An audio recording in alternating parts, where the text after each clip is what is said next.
My three favorite video games are Kingdom Hearts 2, Legend of Zelda: The Minish Cap, and Medal of Honor Vanguard. Three single-player games that shaped my childhood.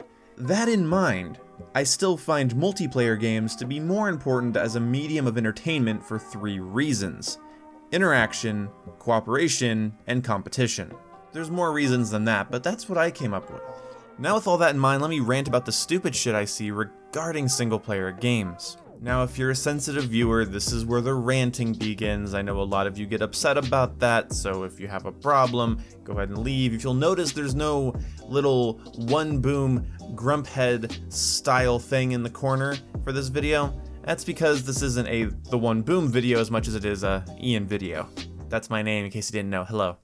Alright, so let's get into the fact that a lot of people say games like Uncharted 4 and Doom are single-player games, when those games have surprisingly fleshed out multiplayer modes.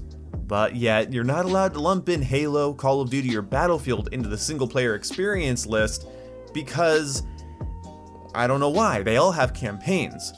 I mean, I see some people saying that some games are single-player focused and other games are multiplayer focused. Fair enough. I could see that Doom is a single-player focused game with a multiplayer option, and Call of Duty is a multiplayer game with a single-player option. But I guess that would depend on the perspective of the person playing the game, what they prefer.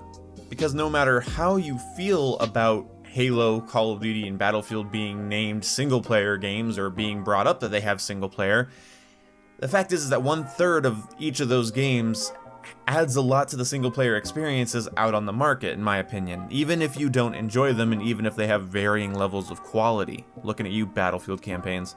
It makes me wonder, is the issue that people have with the lack of single-player games and single-player games are missing, we need to save player one and save single-player, is the issue the lack of single-player experiences on the market or the lack of good single-player experiences on the market?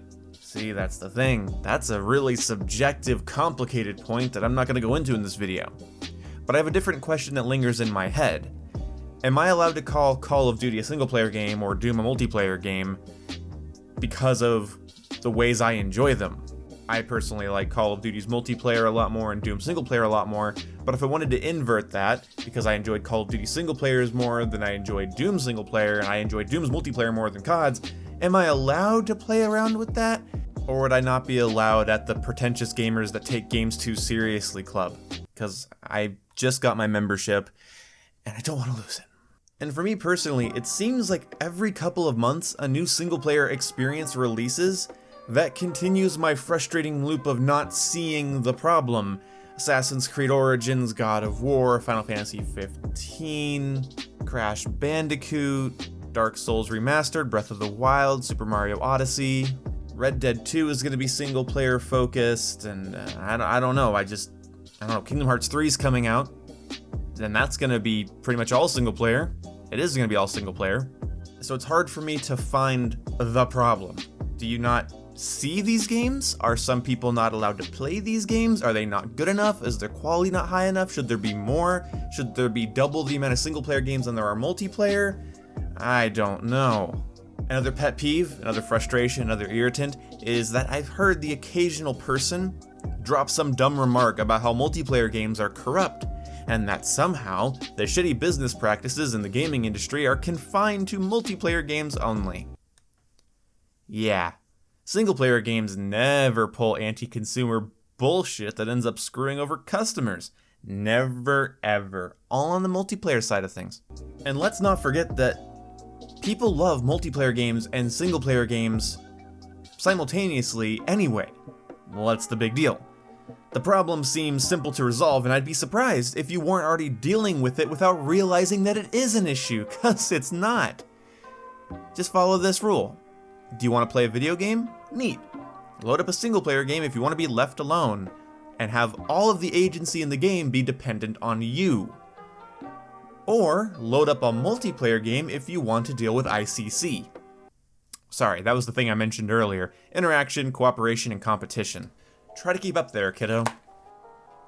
Now, I kind of worry that some of these kind of virtue signaling, safe single-player type of people, maybe they're just really narcissistic, and they want every last drop of agency in a video game to be dependent on them. That's why they enjoy single-player games more. I don't know. I'm just spitballing, because these types of people irritate me because I don't really feel like they care about single-player games. I feel like they care about you knowing that they care about single-player games. Oh, everything's becoming all multiplayer, and everything has co-op and competitive, and everything is some sort of online integration. Oh, you know what? I like single-player games. I like plug-and-play single-player games. Just give me some more linear single-player games. Please, please, please give me these single-player games. I don't know, it just kind of comes off to me as kind of virtue signaling. Like, here's this thing all the kids are doing and I'm not into it. I like only the single-player ones. But that's the thing, people are going to have those preferences either way.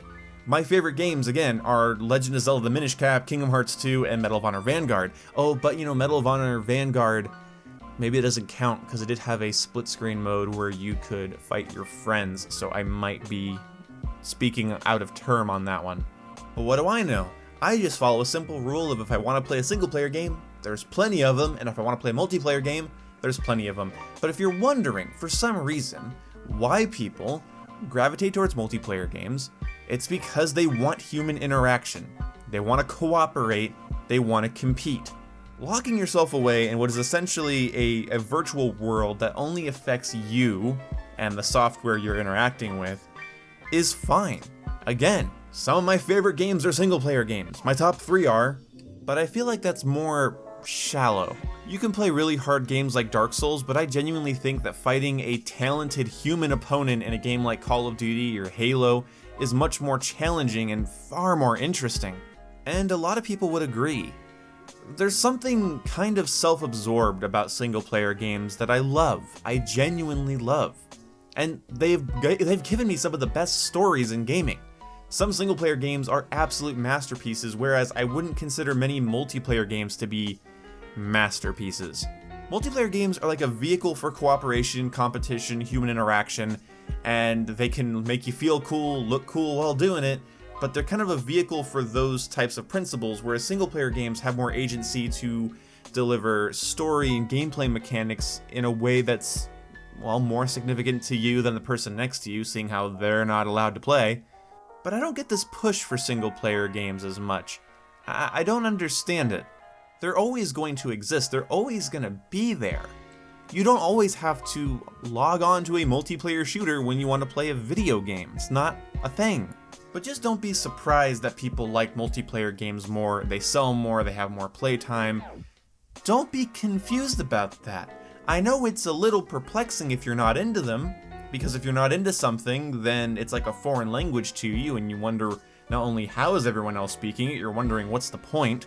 But if you're on the single-player side of things, and you're like full into the save player one thing, letting you know from an opposite perspective how that looks to me, and then you can just kind of, you know, do with that information what you will. You can do with that information what you will, because at the end of the day, you can just turn on your console. It's one of the reasons I like these vidya games I'm always talking about, is I can turn on my console or boot up Steam on my computer and just pick something that I will enjoy in that moment for the next couple of hours, and I can swap between them. I have more than one game, so I can swap between multiple games. If I get tired of that, I can go grab my new 2DS XL and get in bed with it and play some Legend of Zelda, tell the world to fuck off for a while. That's why I like video games. So there you go. So the first part of this video was kind of done with a script, and the second part of it was kind of done freestyle. And if you can kind of figure out where I went freestyle, then is that good or bad? I'm not sure. But either way, thank you guys so much for watching this, and I'd love to hear your opinions in the comment section below. But I really think this is a non-issue, and I guess I'm just tired of hearing about it, but I'm not tired of talking about it. So if you're tired of hearing it, I don't know why you clicked on this video. I'm sure in the future when I make the thumbnail and title for this video, it'll be pretty clear what the video's about, but either way, I digress, and maybe I'm trying to get to the 10-minute mark. Who the fuck knows? See you when I see ya. Goodbye. Oh, I'm scummy.